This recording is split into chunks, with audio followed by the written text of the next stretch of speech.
Salve, salve galera, firmeza total, professor Eduardo ou Odraldi na área, tudo bem? Espero que todo mundo esteja tranquilo, espero que todo mundo esteja tranquila. Vamos aqui para mais uma aulinha remota nossa, certo? Antes da gente começar a aula, eu queria trocar uma ideia com vocês, aproveitar esse momento para a gente entrar num flow mais reflexivo, certo? Gostaria muito que vocês, principalmente quem está aí encanadão com vestibular e tal, vamos tentar pensar, galera, que os estudos, a maneira como a gente estuda, não necessariamente precisa ter um propósito concreto, tá certo? A gente vivencia uma cultura que, de certa forma, diz que tudo que a gente tem que fazer tem que ter um benefício e tem que ter uma aceitação e tem que ter uma recompensa de forma concreta. Isso não existe. É uma pena, na minha concepção, a educação ser feita dessa maneira. Eu percebo dentro do meu contexto cotidiano, obviamente estou falando em primeira pessoa, não estou falando que o mundo é assim, é reflexão pessoal minha. Eu percebo que as pessoas estudam para passar em concurso, as pessoas estudam para passar em vestibular, as pessoas estudam para fazer alguma prova de mérito, estudam para tirar uma CNH, estudam sempre num propósito que é físico. Mas eu não vejo as pessoas falando que estudam num propósito porque elas gostam ou que estudam num propósito para ter uma evolução espiritual, mental, social, empática. Então, nesse momento de quarentena, põe a mão na mente e pensa um pouquinho nisso, cara. Vamos ressignificar a maneira de estudar, tá certo?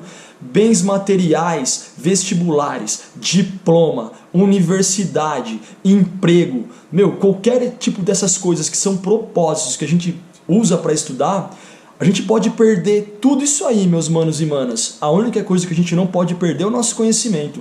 Então vamos tentar estudar para adquirir conhecimento e ter um grau muito mais empático e muito mais harmônico, socialmente falando, do que apenas para passar no vestibular. Demorou? Essa é a minha dica aí, minha reflexão, espero que vocês absorvam. É nóis. Então vamos voltando aqui para a aula, rapaz. Essa é a minha aula de número 3, dentro de uma sequência de raciocínio da dissertação, certo? Minha primeira aula de dissertação eu trabalhei como conceber a dissertação, usei um termo bem interessante chamado brainstorm. Esse termo serve para quê? Eu, dentro do meu mapa mental, tentar de certa maneira encontrar temáticas ou associações que tenham a ver com a relação do tema que está sendo trabalhado no vestibular. Certo? Beleza? Vamos dar um exemplo. Se a gente pega uma temática de violência contra a mulher, antes de eu ler os textos de apoio, eu tenho que tentar me apropriar disso. Eu posso pensar no crime do Padre Amaro, nem está no texto de apoio, estou fazendo um brainstorm. O que me associa com violência contra a mulher? Posso pensar nisso, eu posso pensar no próprio mapa da violência, que tem números de dados que comprovam que a violência aumenta, tá certo? Além disso, eu posso pensar também nas composições musicais que objetificam a mulher, e isso também é uma violência não física, mas verbal, moral, intelectual, tá certo? Tô dando só um exemplo de como que o brainstorm é importante para eu conseguir ter uma concepção muito mais contextual na hora de eu montar uma dissertação. Depois que a gente faz esse mapa conceitual que é o brainstorm, a gente entra na introdução, certo? A introdução, como vocês bem sabem, como eu já comentei em aulas anteriores, a introdução ela vai servir para a gente de forma muito interessante porque ela mostra a relevância do tema e dá o direcionamento da minha tese. Tá certo? Imaginem que a introdução... Imagina uma cama. A introdução é a cama, você coloca o lençol limpinho, imagina o lençol limpinho com os travesseiros, tal, aquela caminha limpinha, preparou a cama tranquilinha para você chegar depois e deitar com os argumentos, certo? Então a introdução é a porta de entrada, é o ganchinho para poder argumentar. E a minha aula de hoje vai ser sobre tipos de argumento, firmeza? Mas antes de eu começar a falar dos tipos de argumento, é interessante a gente conceber o que é opinião e o que não é.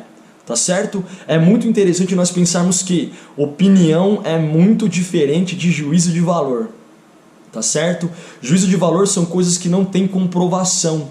Elas partem sempre de um princípio próprio, de um princípio muito pessoal de cada indivíduo. Certo? Então é muito complicado a gente falar que uma vivência minha, eu enquanto um ser humano nascido de um ventre, tendo uma cultura, tendo uma família, tendo uma constelação familiar completamente diferente da de vocês, eu não posso achar que o meu contexto de vida é o contexto da humanidade inteira. Se eu achar que o meu contexto de vida é o contexto da humanidade inteira e eu começar a opinar só de acordo, opinar não, né? Falar que eu estou opinando só de acordo com a minha vivência e desconsiderar as vivências alheias, isso não é opinião, isso é juízo de valor, tá certo? Isso não é argumento. Muito pelo contrário, o argumento e a opinião mesmo, ela tem que ser sempre embasada de forma concreta em algum elemento. E esses elementos são os que eu vou passar agora para vocês, certo?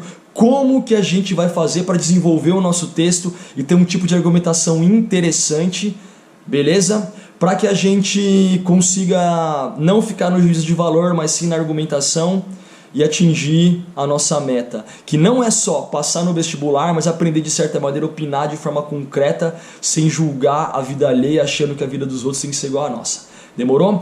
O primeiro tipo de argumento que eu vou passar para vocês agora é uma argumentação que eu acho ela bem riquíssima, ela é bem interessante, porque ela faz a comparação de épocas. Então, um tipo de argumento que a gente pode chamar de argumentação por alusão histórica. Firmeza? A argumentação por alusão histórica é interessante dentro desse comparativo de época. Se eu pensar em algumas alusões históricas, eu posso pensar em ditadura militar, que é uma alusão. Eu posso pensar, de certa maneira, na Revolução Industrial, que também é uma alusão histórica. Eu posso pensar na família real vindo para o Brasil, é uma outra alusão histórica. Eu posso pensar também, de certa maneira, né, nessa terceira revolução tecnológica agora, não sei, é 3.0. Isso que a gente está vivendo agora, essa quarentena vai ser uma alusão histórica para vários tipos de temática. Estou dando um exemplo, a colonização também. Estou dando um exemplo de alusões que me ajudam a falar de vários outros tipos de tema. Se eu falo de preconceito religioso, eu posso argumentar com uma alusão histórica, por exemplo, da colonização, porque a colonização trouxe um processo de aculturação.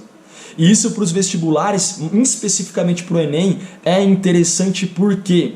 Porque faz com que eu entre naquele groove semântico bem interessante que é interdisciplinaridade. Isso é muito massa. Então as alusões históricas elas servem para eu trazer leques de outras matérias para dentro da minha argumentação, ela é bem rica. Beleza? Eu vou dar uma lidinha aqui agora no modelinho, saca? De alusão histórica. Todos os modelinhos que eu peguei aqui é bom frisar. Eu peguei no blog do Imagine. É bem interessante o blog é riquíssimo. Aproveitem se quiserem dar uma olhadinha lá. Firmeza? Então vamos lá então para esse nosso primeiro modelo. Ele começa mais ou menos assim, ó. Em primeira instância, cabe destacar o panorama histórico-político da segurança pública que inclui em seu perfil diariamente.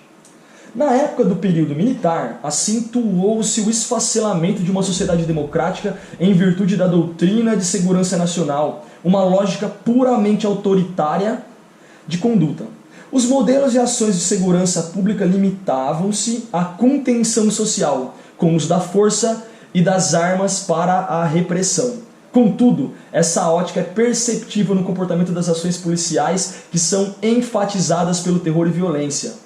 Um exemplo que permite ilustrar isso foi a ocupação militar da comunidade da Rocinha, no Rio de Janeiro, marcada pelas guerras entre traficantes e os próprios policiais, ceifando centenas de vidas inocentes no meio do conflito.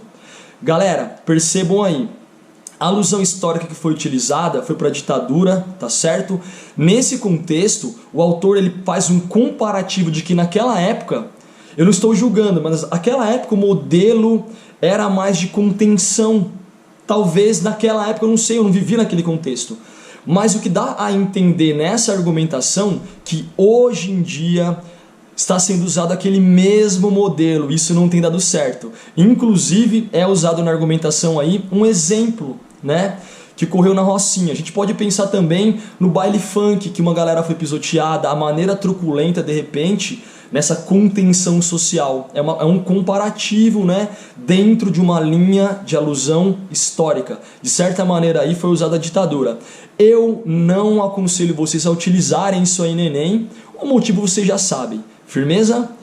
Um outro tipo agora que dá pra gente tentar utilizar também, galera, um outro tipo de argumentação aqui, que pra nós é bem interessante, é o argumento por causa e consequência. Tá certo? É bem interessante usarmos o argumento por causa e consequência. Por quê? Porque eu trabalho dentro de uma linha de progressão contextual. O meu raciocínio fica lógico. Então, se eu não conseguir usar a alusão histórica, fazer esses comparativos, eu posso, de certa maneira, sim, utilizar a causa e consequência. Vou dar uma lida no modelinho aí, galera. Vamos prestar atenção que eu acho que vocês vão fluir. Vamos lá, ele está mais ou menos assim, ó. É importante pontuar de início a omissão do meio acadêmico quanto à má alimentação dos jovens. À guisa de Kant, o ser humano é tudo aquilo que a educação faz dele. As escolas brasileiras, no entanto, negligenciam a saúde dos estudantes ao não incluí-lo sobre os riscos da obesidade e as formas de preveni-la. Como reflexo de uma população ignorante frente aos hábitos alimentares, 8,4% dos adolescentes são obesos e mais de 30% das crianças apresentam excesso de peso, segundo pesquisa recente do Ministério da Saúde. Galera, é interessante porque o motivo pelo qual a galera não tem um entendimento sobre o que come, sobre o próprio peso ou sobre as nuances do meio alimentar aí se dá por conta da falta de instrução acadêmica, falta de orientação dentro da escola. Então isso aí é uma causa e consequência. Além disso, esse argumento que eu li para vocês aí, ele vai usar dois outros tipos de argumento que eu já vou entrar aqui. Primeiro, argumentação por dados, que eu uso números estatísticos para comprovar aquilo que eu estou pensando, e além disso, a citação aí. Firmeza? Eu posso utilizar a citação direta, usando aspas e a frase integral do meu autor, ou a citação indireta, que é citando, de certa maneira, o pensamento dele. Tudo bem? Deu para conseguir castelar aí como que é essa causa e consequência? De boa? Agora, galera, a gente vai entrar na argumentação por comparação. É bem parecido com a alusão histórica, mas não necessariamente preciso comparar uma época. Eu posso comparar dois países, eu posso comparar duas problemáticas, tá certo? Vou dar uma lida e vamos tentar castelar como é que funciona isso aí, ó. Vamos lá, check it out. Semelhantemente, olha o termo, galera. Semelhantemente já é um termo comparativo, né? Semelhantemente, essas mesmas autoridades possuem interesses financeiros na má alimentação dos brasileiros. Conforme Marx, em um mundo capitalizado, a busca pelo lucro ultrapassa valores éticos e morais. Nesse sentido, as grandes empresas alimentícias vendem a imagem de seus produtos atrelados à felicidade e à realização pessoal, quando na maioria das vezes essas mercadorias são responsáveis pela degradação da saúde do consumidor. Ainda de acordo com dados da UNB, as propagandas dessas indústrias induzem a uma má alimentação e atingem fortemente o público infantil. Galera, esse comparativo aí é bem interessante, né? Porque vamos até estender um pouquinho mais. Vamos fazer um ideal comparativo aqui, tá certo? Se nós pensarmos no ideal comparativo de saúde e economia, tudo bem? Então é muito visado para nós que a quarentena de certa maneira deveria acabar para a economia girar. Mas se eu fizer um ideal comparativo, vou comparar a saúde com a economia. A economia sempre foi mais valorizada que a saúde, sempre é e sempre vai ser, mano. Sempre. Se a saúde fosse mais valorizada que a economia, a gente não tomaria Coca-Cola ou refrigerante qualquer com aquele tanto de açúcar que induz a gente a ter um monte de doença. Dentre elas, até fazer parte do grupo de risco do Covid-19, certo? Se a saúde fosse mais valorizado, de certa maneira, que a economia, nós não teríamos esse tanto de sódio que a gente tem em vários tipos de alimentos e conservantes, tá certo? Se, de certa maneira, a economia não fosse mais valorizada que a saúde, a gente nem teria McDonald's, porque aquilo ali, o nosso corpo, o nosso organismo nem reconhece aquilo como alimento, certo? Então é interessante nós pensarmos nesse critério comparativo. Olha que interessante, beleza? Então a argumentação comparativa, ela faz com que, de certa maneira, o corretor até se aproprie e entre dentro do flow da tua redação. Demorou? Firmeza? Um outro tipo aqui, galera, que é bem interessante é a argumentação por contraposição. Tá certo? Eu vou usar uma fala ou um pensamento ou um fato e eu vou ser contrário a ele, eu vou criticar esse fato, certo? Ele vai servir de suporte para mim. Tudo bem? Vamos pensar num exemplo. O funk dá para usar isso se for em relação com feminicídio, porque as letras elas sempre objetificam as mulheres. Então se eu pegar uma letra de funk, colocar essa letra de funk, eu posso ir totalmente contrário a ela, mostrar que aquilo ali está tudo errado, certo? Eu posso utilizar essa argumentação de contraposição. Segue um exemplo aí, galera, ó, dê uma olhadinha. Outro sim.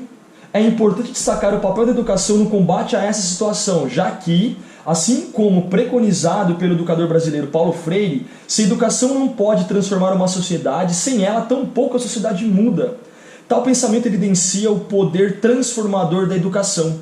No entanto, a educação oferecida no Brasil pelo sistema público ainda não é expansiva e de qualidade, principalmente em comunidades carentes, na qual muitos jovens acabam recorrendo ao mundo da criminalidade aumentando os índices de violência e prejudicando o sistema público de segurança. Galera, é interessante também eu pensar na argumentação de contraposição nas conjunções adversativas, né? Mas, porém, entretanto, contudo, porque elas dão a ideia do contrário. Ali está mostrando de certa maneira, né? Tem uma frase do Paulo Freire, que sem uma educação boa a sociedade não vai mudar, e aí mostra a precariedade da falta de ensino, que vai, de certa maneira, ter uma consequência com a violência e por aí vai. Então é interessante, perceberam como é interessante eu fazer uso da contraposição? De boa? Agora vamos para a próxima, galera. Próxima argumentação por enumeração, beleza? Então a gente vai colocar em ordem, enumerar, deixar numa sequência lógica. É bem parecido com causa e consequência. Vamos lá, por exemplo, rapaz. Em primeiro lugar, é imprescindível ressaltar como a carência de medidas públicas gera a ocorrência de tal problema em sociedade. De acordo com Habermas, filósofo alemão, para que haja a comunicação plena e o acordo de interesses, deve existir o agir comunicativo. No entanto, manifestações populares que possuem o objetivo de reivindicar direitos e melhorias são menosprezadas por parte da população e dos políticos devido à ocorrência de destruição e badernas realizadas por malfeitores que não integram os movimentos. Galera, aí de certa maneira, né, quando começa ali em primeira análise ou em primeiro lugar, dá a entender que no segundo parágrafo argumentativo você pode colocar em segunda instância, em terceira instância, você vai enumerar todos os motivos pelos quais as problemáticas ocorrem. No caso aí, é a liberdade de expressão, de manifestação de desejo popular político, muito provavelmente em manifestações nas ruas, né? Então aí a argumentação por enumeração, ela vai enumerar em ordem cronológica os fatos que são pertinentes para eu utilizar ali na minha redação. Firmeza? Agora, galera, por último e não menos importante é a argumentação por exemplo. Como o nome já diz, eu pego algum fato que ocorreu, não necessariamente uma alusão histórica, posso pegar algo contemporâneo e exemplificar aquilo de certa maneira para trazer para dentro do meu texto. Vamos dar uma olhadinha no modelo aí, rapaz. Em 2013, milhares de manifestantes ocuparam as ruas da capital de São Paulo em reivindicação por melhorias e redução dos preços dos transportes públicos. Nota-se como fatores socioeconômicos também são responsáveis pelos casos. A Revolução Francesa, por exemplo, é considerado o símbolo de liberdade, igualdade e fraternidade, visto que mobilizou as camadas sociais infladas da crise econômica no respectivo país. Assim, é evidente que a política externa e interna influenciam na quantidade de manifestações ocorrentes. Galera, percebam aí, não foi usado nenhuma alusão histórica antiga, foi um fato das manifestações que aconteceram em 2013. Então eu posso pegar isso. E lembrando, quando eu for usar argumentação por exemplo, sempre é interessante eu pensar em algum fato de repercussão nacional. Lembra que eu estava falando no começo da aula que eu não posso achar que o mundo inteiro pensa e vê sobre a minha ótica, sobre o meu ponto de vista? Se eu usar um exemplo que aconteceu no meu bairro, não é todo mundo que sabe, ele é muito particular a mim. Então, para utilizar exemplos, eu preciso pegar coisas de grande porte, de grande repercussão nacional. No caso aí, as manifestações de 2013, elas têm uma repercussão nacional muito grande, então é interessante a gente fluir em cima disso aí. Firmeza, galera? Espero que tenham fluído, que tenham entendido, que consigam fluir legalzinho aí na parte argumentativa. Demorou? Tamo junto, é nóis, tei!